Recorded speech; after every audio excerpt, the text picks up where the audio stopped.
If you clicked on this today, chances are you're feeling it. You know exactly what I'm talking about, right?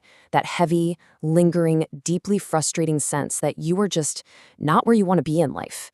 It's a feeling you've probably known for years, sitting right there on your chest like a physical weight. Well, today's explainer isn't going to be just some gentle pat on the back chat. Think of this as a high-stakes cinematic intervention into why you feel so profoundly stuck in a box of your own making. We are going to shine a massive spotlight on a harsh reality that you've probably been protecting yourself from for a very long time. It is time to tear those walls down. Let's dive in. Our source material hits us with a staggering truth right out of the gate. Just look at this. You've been outsourcing the responsibility for your life. Honestly, just let that sink in for a second. Feel the gravity of that. Because this right here, this is the real, piercing reason you're stuck. You have essentially taken the control of your future, boxed it up, and handed it over to circumstances, to other people, to bad luck, and to the past. You've literally taken the immense weight of your own potential and offloaded it onto someone or something else. And here is the brutal, multidimensional truth of it all. As long as you believe the cause is outside of you, the solution is outside of you. You've been sitting there waiting for the external world to magically fix itself while doing absolutely nothing to change yourself. Now look, I know exactly what you might be yelling at the screen right now. But my problems are real. The economy is a total mess. Your boss really is holding you back. Your background actually did put you at a severe disadvantage. Your past was genuinely, undeniably traumatic. And you know what's really interesting here? Every single one of these explanations might be completely 100% true. Your boss might actually be the worst. The economy might be incredibly unfair. But here's the massive pivot we need to make.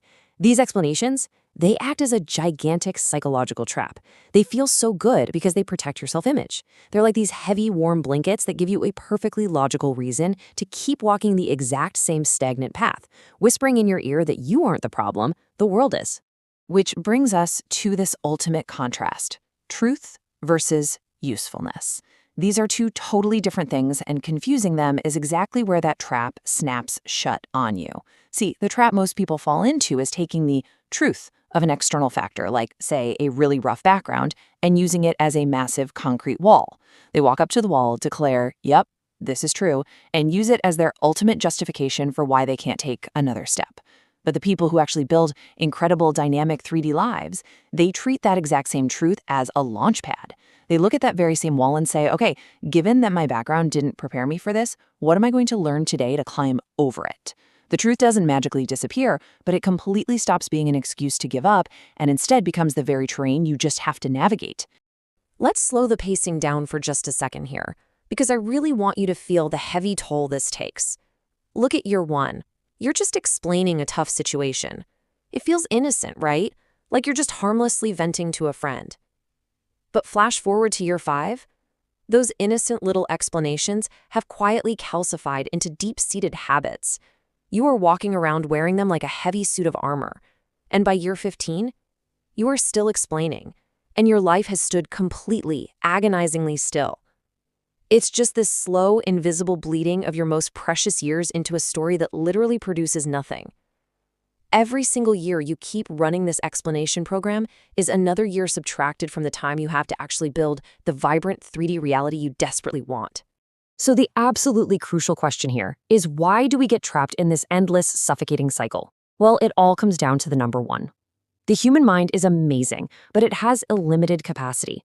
It can really only run one dominant program at a time. If your brain is busy running this elaborate, highly polished explanation program, just constantly scanning for and identifying external causes for everything that hasn't gone right, it literally cannot simultaneously run the action program you need to actually change things. Keeping up those massive defensive stories, it takes real physical and mental energy. It crowds out the actual space in your mind needed to take action. You are actively trading away your potential for a perfectly rehearsed alibi. And that leads us to the structural flaw of the blame game. Look at this. The cause equals the authority. It is a simple, totally unyielding equation. Every single time you point your finger and locate the cause of your situation outside of yourself, you are handing over the authority of your entire life to that exact same thing. If the cause of your stagnation is the economy, well, guess what? The economy now has total authority over your future. If the cause is your past is driving the car. You've structurally demoted yourself. You've made yourself a passive passenger in your own life. And yeah, passengers get to sit back and complain about the speed or the bumpy road, sure, but they do not get to choose the destination. To get out of that passenger seat, we have got to radically redefine a very loaded word: responsibility. Notice how true responsibility is strictly forward-looking. It is your capacity and agency to act from this exact moment forward, completely devoid of any backward-looking self-criticism. This is where so many people get incredibly tangled up. They hear someone say, take responsibility, and they immediately think it means blame yourself. But no, self-blame is just another backward-looking, paralyzing trap. It's really just a different flavor of excuse. True responsibility is simply looking around and acknowledging that regardless of whose fault the past is, regardless of how unfair the wreckage around you might be, you are the only one with the power to pick up the pieces and make the next move. To really ground this whole theory, let's look at a pretty sobering story from our source material. It's about this man who, by the time he hit 50 years old, had spent 30 full years describing his life instead of actually changing it. He blamed his parents for his lack of financial literacy. He blamed his ex-wife for his lost years. He blamed the shifting, unpredictable economy for his lack of career progression. And remember, his claims were actually based in reality. He wasn't hallucinating these hardships. They were real. But because he spent 3 decades merely describing them, he ended up with these incredibly polished, perfectly articulated complaints and absolutely zero progress in the real world. Eventually, he hit absolute rock bottom. He was sitting alone in a room, reciting the exact same complaints he had been repeating a decade earlier. And then he had a realization that hit him with the physical force of a freight train. Read this quote: "The defense was brilliant. The life was small."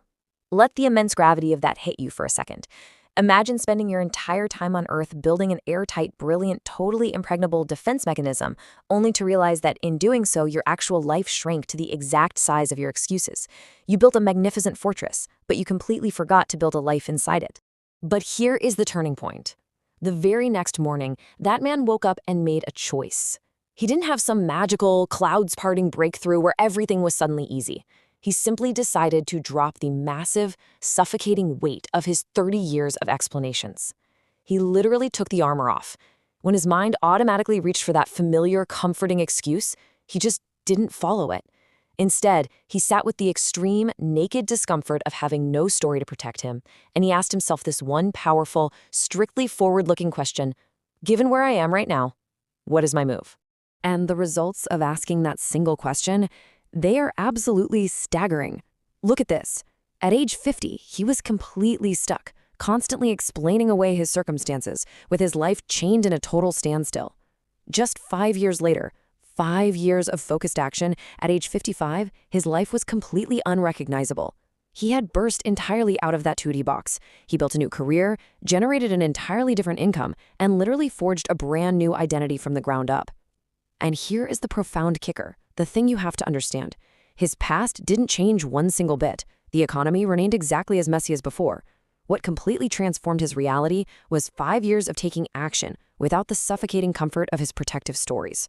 Because let me tell you, when you finally make this shift, the gains are absolutely explosive. You instantly reclaim immense amounts of daily energy. All that heavy mental bandwidth that was previously being drained just maintaining your massive case against the world, it's suddenly freed up. You take all that old resentment and you redirect it directly into building something real. You undergo this massive fundamental identity shift from being a passive victim to the active author of your own life. And yeah, even your relationships will evolve. The people who only love the complaining, stagnant version of you, they might fade away, but the real ones will rise to meet the new, empowered, highly dynamic you. Okay, so how do we actually do this? How do we rebuild this muscle of taking action? It's a fast-paced, really practical daily process. Step 1, just notice the explanations. Start listening for the precise moments you start telling a story about why you're stuck. Step 2, don't follow them. You don't even have to argue with the excuse, just politely decline its invitation. Step 3, ask the forward-looking question: what is my move? Step 4, make a small move today. Seriously, the smallness is the whole point. You just need to get the reps in to start building some momentum. And step 5, repeat. Do this every single day. This tiny, daily inversion from explaining to moving is exactly what produces an entire dimensional shift in your life. Which brings us right down to the final, incredibly empowering truth of this whole explainer. The car, it was always yours. The change you have been waiting so desperately for is not going to come from the outside world magically reorganizing itself to accommodate you. That's just not going to happen.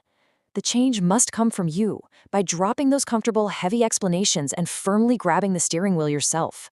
Your current circumstances, they are just the road. Yeah, they might be bumpy, they might be steeply uphill, but you are the driver. You can hand this absolute freedom to yourself starting right now, today, with whatever circumstances you currently hold in your hands. So I want to leave you staring directly into your own future today, facing a choice that you actually have to make right this very second. Are you going to drive, or are your explanations steering? The waiting ends the exact moment you decide it does. The excuses drop the very second you choose to let them go. So decide today. Take the wheel.